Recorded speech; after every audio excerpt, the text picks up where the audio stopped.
नमस्कार, आप देख रहे हैं खबरें अभी तक और मैं हूं आपके साथ नदीम अहमद। रुख करते हैं अगली खबर का। उत्तर प्रदेश में कुछ मुसलमानों ने शहर बसाए, मुगलों ने शहर बसाए, उसका नाम बदल दिया गया क्योंकि उसे मुसलमानों ने बनाया था या बसाया था, जो कह लीजिए, और इस पर सैकड़ों करोड़ों रुपए खर्च किए गए। ऐसा दावा किया गया कि मुगल सराय, प्रयागराज जैसे इलाके का, शहर का नाम बदलने के लिए 800 से ज्यादा करोड़ रुपए खर्च किए गए। हम नहीं जानते कि सरकार ने इस पर कितना खर्च किया, ऐसा अनुमान है। लेकिन उत्तर प्रदेश के अस्पतालों का क्या हाल है, ये बड़ा सवाल है। और ऐसी शर्मनाक घटना सामने आई है जिसे मैंने जब ये खबर पढ़ा तो मेरे रोंगटे खड़े हो। लेकिन आपको सोचा बताना चाहिए क्योंकि कई बार खबरें ऐसी आ जाती हैं जो दिल को हिलाकर रख देती हैं और मजबूर कर देती हैं आप तक पहुंचाने के लिए, क्योंकि आप जनता हैं और आप ही सरकार चुनते हैं और आपके लिए ये जानना जरूरी होता है कि आखिर चल क्या रहा है। पिछले एक साल के दौरान देश भर में कोविड का काल रहा है। ये मार्च है और इसी मार्च के आने वाले दिनों में एक साल हो जाएगा जब देश में लॉकडाउन लगाया गया। यानी एक साल के दौरान सबसे ज्यादा अगर किसी बात पर चर्चा हुई तो वो थी देश के अंदर अस्पतालों को बेहतर करना, अस्पतालों के अंदर मरीजों के लिए बेहतर स्थिति उपलब्ध कराना और वेंटिलेटर की सबसे बड़ी जो समस्या थी उसे दूर करना। केंद्र सरकार ने देश भर में एक अच्छा वेंटिलेटर या स्वास्थ्य सिस्टम कहे उसे लागू करने की कोशिश की। लेकिन इन तमाम दावों की अर्थी उठ जाती है, इन तमाम दावों की अर्थी उठ जाती है प्रयागराज में।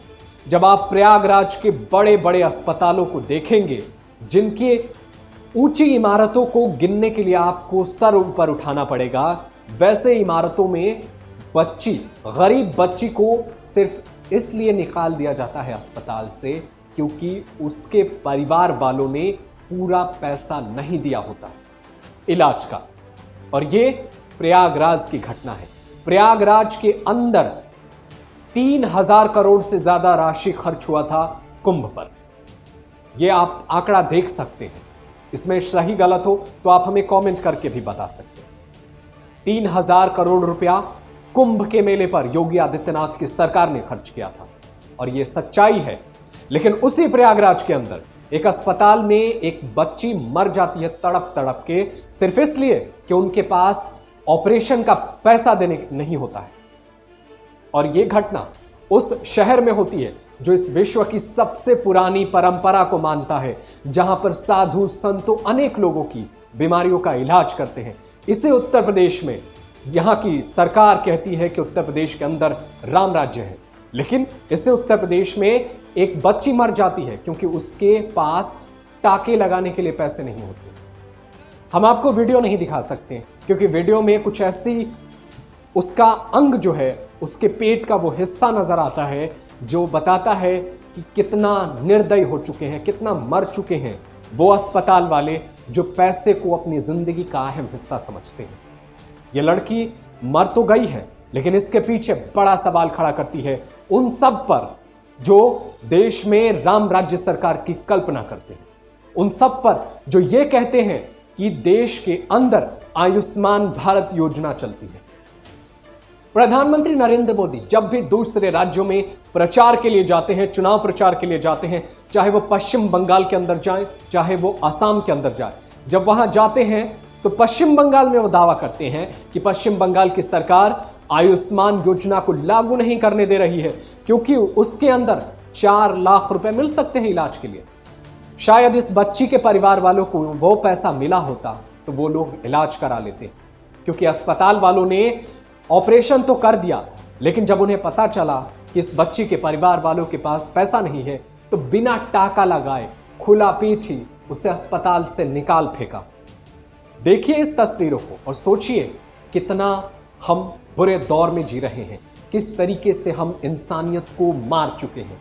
ये वो दौर है जब हम 21वीं सदी का भारत कहते हैं, जब हम कहते हैं कि भारत विश्व का गुरु बनेगा। शायद बच्चियों को मारकर तो विश्व गुरु कभी नहीं बन सकता, कभी नहीं।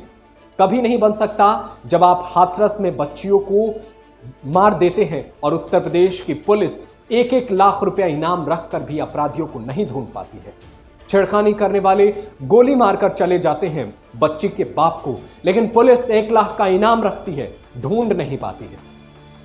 और अब डीएम साहब के साथ इन्होंने आदेश जारी कर दिया है। बेहद लंबी चौड़ी एक सरकारी लिस्ट बना करके जारी किया गया है और कहा गया है कि यह अब हमने इसे संज्ञान में ले लिया है और इस पर उचित कार्रवाई की जाए। शायद वक्त पर उसे उचित इलाज मिल गया होता तो ये स्थिति नहीं आती। और ऐसा क्यों नहीं सरकारी अस्पतालों को बनाया जाता कि गरीब परिवार के लोग अमीर अस्पताल तक ना जाए। और देश में प्राइवेटाइजेशन की बात हो रही है कि देश को प्राइवेट कर देना है। प्राइवेट हो जाएगा, लेकिन प्राइवेट हो चुके दिमाग को सरकारी कैसे किया जाएगा जहां सबके लिए एक समान इलाज हो सके? यह बड़ा सवाल है और आप जरूर सोचिएगा इस बारे में और कमेंट करके जरूर बताइएगा हमें कि आप इस पूरे मसले पर क्या सोचते हैं। फिलहाल देश और दुनिया की तमाम खबरों को जानने के लिए, देखने के लिए, पढ़ने के लिए आप बने रहिए खबरें अभी तक में से। Subscribe to our YouTube channel and press the bell icon to get the latest updates.